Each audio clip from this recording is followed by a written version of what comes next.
Picture this. It's a cold March morning in 1946, and three men in expensive suits are standing in a converted warehouse office in San Jose, California, reviewing ledgers spread across a mahogany desk that still smells of fresh polish. The war has been over for 6 months. America is rebuilding. Fortunes are being made. And Kenji Sato, the man who kept their struggling produce business alive through 4 years of wartime rationing and prejudice, who worked 18-hour days while his own family languished behind barbed wire at Manzanar internment camp, is about to hear 3 words that will shatter his world.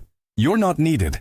Before we dive into this story of betrayal and the most quietly devastating revenge you've ever heard, let me know in the comments where you're watching from, and if you've ever been underestimated because of where you came from or what you looked like. Because what Kenji Sato did next didn't just prove his former partners wrong. It redefined what was possible for an entire generation of Japanese Americans in post-war America, and created a forgotten empire that stretched across 20 states, built not with anger but with something far more powerful.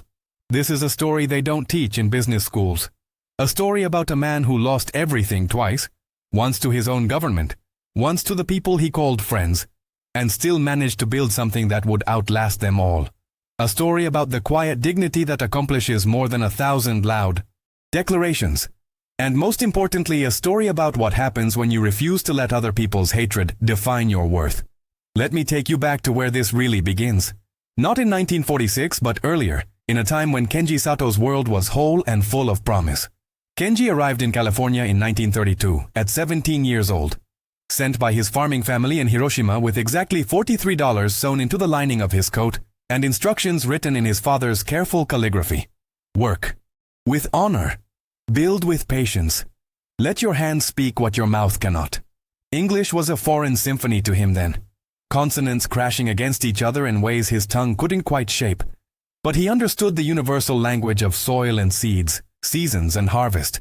He found work in the strawberry fields of Watsonville, sleeping in a converted chicken coop, waking before dawn to work alongside other Japanese immigrants who became his chosen family, men and women who taught him that in America you could build something if you were willing to let your work be louder than your words.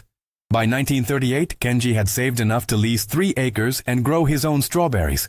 His fruit was different. He'd brought seeds from Japan and cross-pollinated them with California varieties, creating strawberries so sweet and perfectly formed that grocers would fight over his crates. But more than his horticultural skill, it was his character that set him apart. When other farmers' crops failed, Kenji would quietly share his seedlings. When Japanese workers were cheated by unscrupulous labor contractors, Kenji would confront them with a calm that was somehow more intimidating than rage. He kept a small notebook where he recorded not profits, but kindnesses given and received, believing that gratitude was a form of wealth that compounded over time. That's when he met them: Robert Fletcher, Michael Donovan, and James Hartford. 3 American produce distributors struggling to establish themselves in the competitive California agricultural market.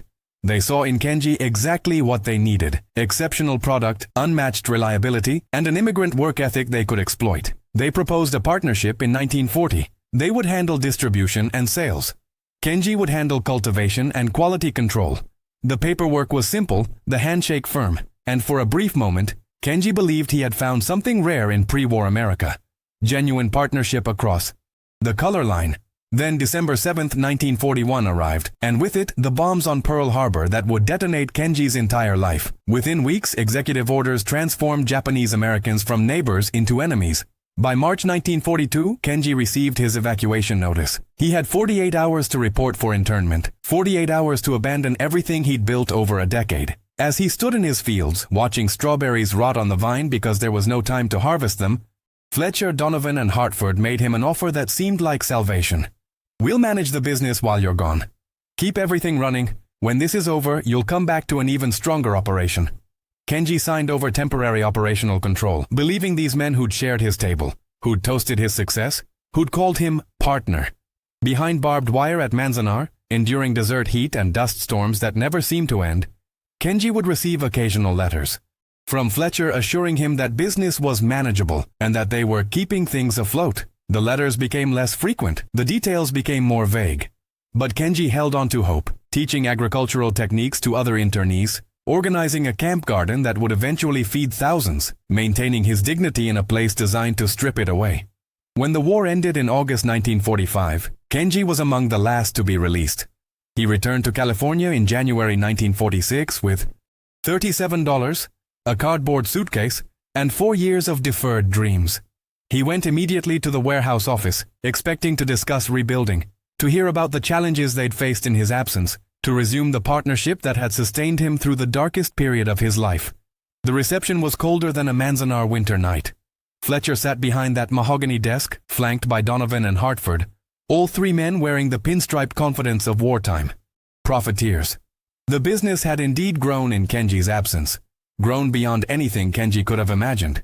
His cultivation techniques, his seed genetics, his supplier relationships, they'd built an empire on the foundation Kenji had laid. Government contracts, military supply chains, exclusive agreements with major grocery chains. The partnership was now worth over $2 million, approximately $30 million in today's money. Kenji, Fletcher said, not rising, not shaking his hand, barely meeting his eyes, we need to discuss the current situation. The current situation, it turned out, was that Kenji's partnership share had been voluntarily relinquished through a document Fletcher produced.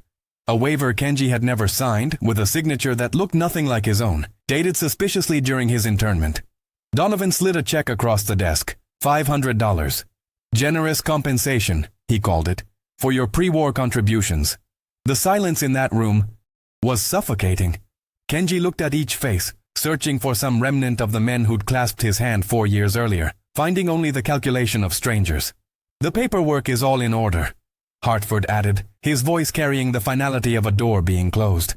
And frankly, Kenji, given the current climate, given how people feel about your people, it's better for everyone if we part ways cleanly. You understand, it's just business. But it was Fletcher's next words that would echo in Kenji's mind for decades. Besides, what did you really contribute? We're the ones who built this.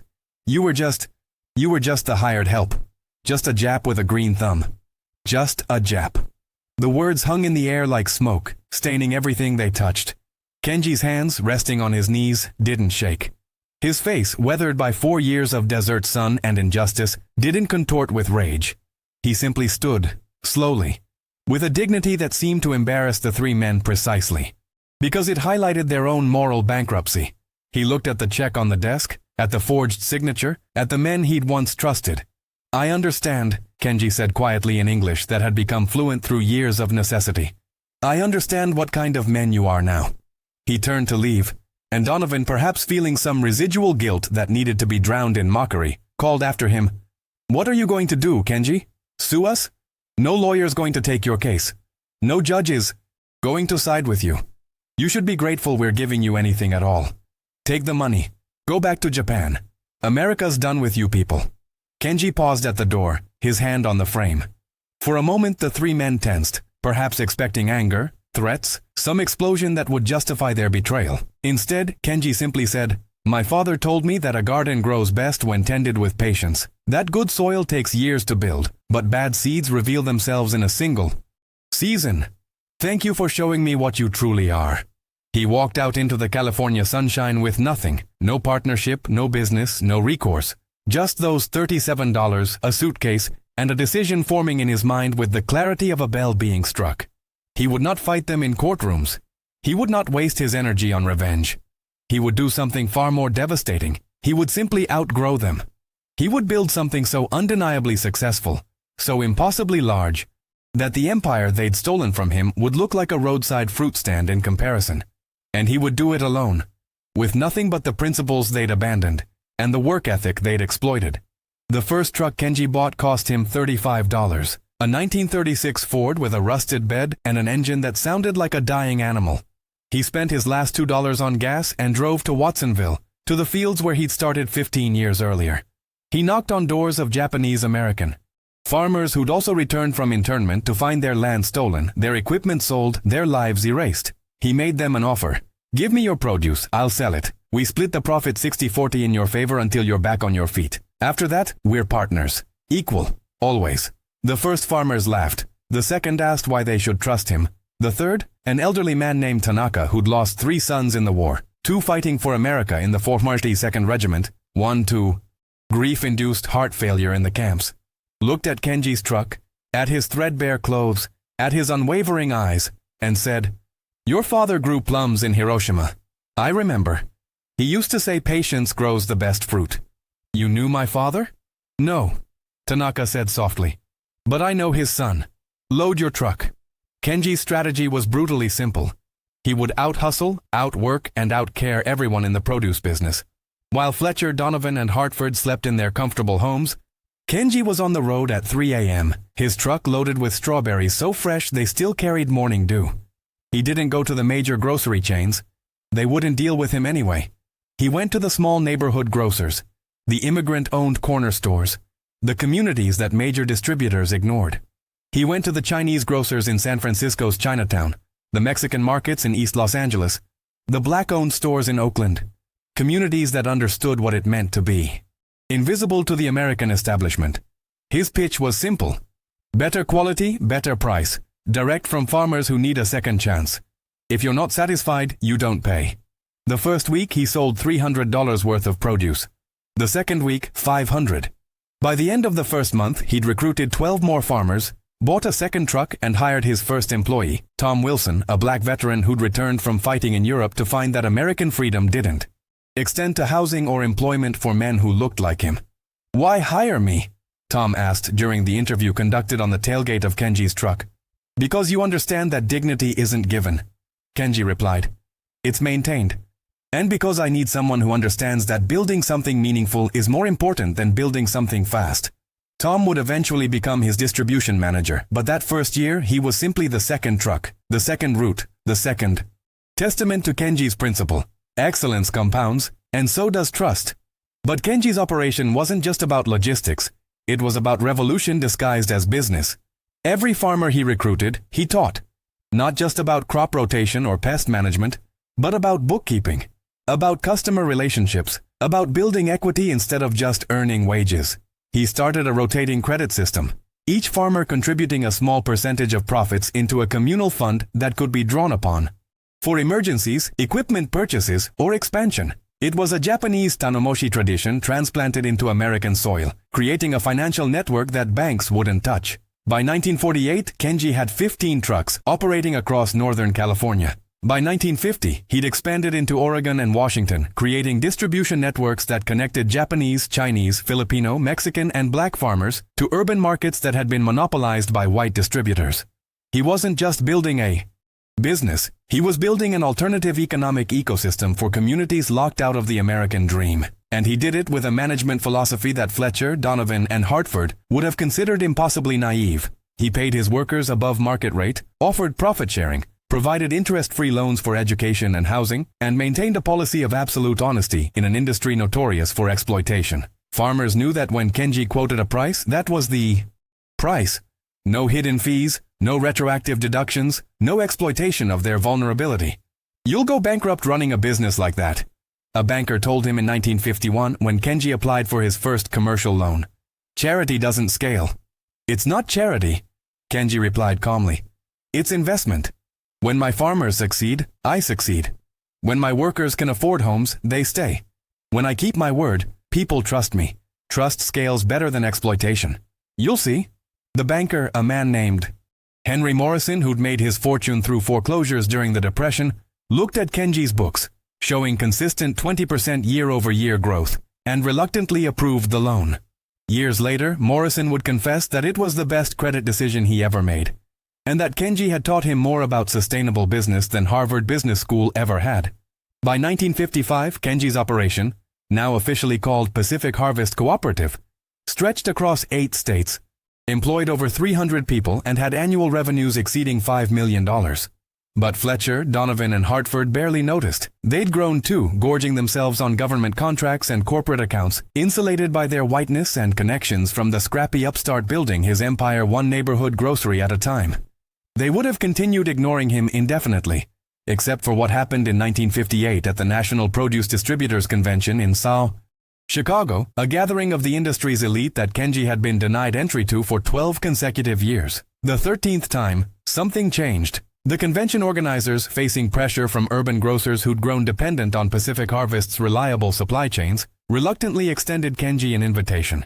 It was meant to be tokenism, one minority representative to prove the industry's progressive credentials. They seated him in the back of the ballroom during the keynote dinner, at a table with other outsiders. 2 women executives, an Italian immigrant, and a black businessman from Detroit. They were meant to be invisible. Proof of inclusion without actual integration.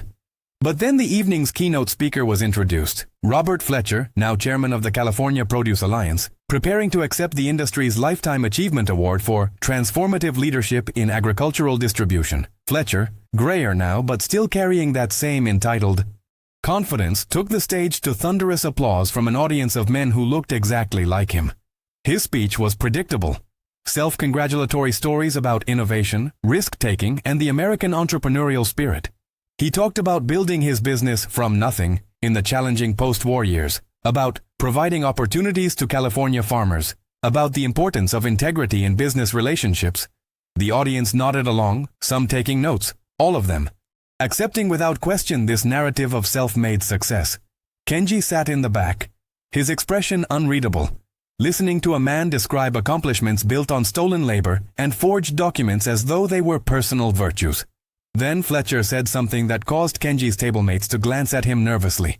The secret to success in this business is knowing who to work with and who to leave behind.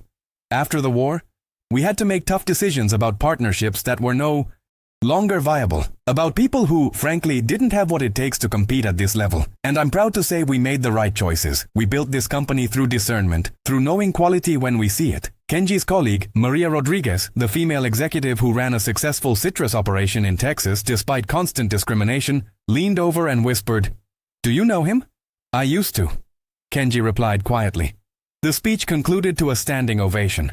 Fletcher basked in the applause, holding his Crystal Award, the physical embodiment of success stolen and rebranded as virtue. Then came the reception, networking over cocktails and hors d'oeuvres, deals being made over whiskey and handshakes, the real business of the convention conducted in the spaces between official programming. Kenji navigated the crowd with the same patience he applied to everything, not forcing conversations but being present, being visible, letting his reputation among the industry's outsiders precede him. And that's when it happened.